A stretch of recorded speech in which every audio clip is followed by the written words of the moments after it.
Hi, I'm Dr. Vavrock. And I'm Dr. Hansen. Welcome to Healthy Hearing. Hearing aids amplify sounds you don't hear. They won't amplify sounds that are loud.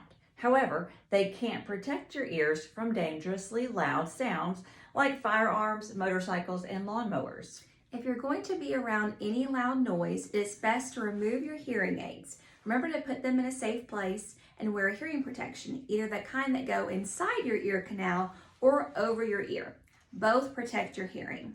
For earplugs like this, be sure to tightly squeeze and roll them between your fingers so that you can slide each one deep into the ear canal.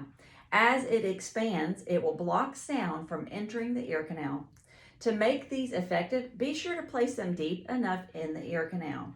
A trick to help with this is to pull up and back on your ear. This helps to straighten the ear canal so you can place the earplug in correctly.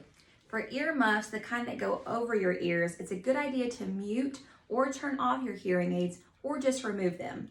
Again, putting them in a safe place. You want the muff to go completely around your ear, which will effectively block sound. Your hearing is important. Noise-induced hearing loss is the only type of hearing loss that can be prevented. Be sure to wear hearing protection anytime you're around loud noise. Today is the last day to vote the Penn Hearing Center as Best Audiology/Hearing Aid Clinic in the Main Street Awards. Go to the link on our page for quick access to voting. Please go vote and help us win. Have a great day.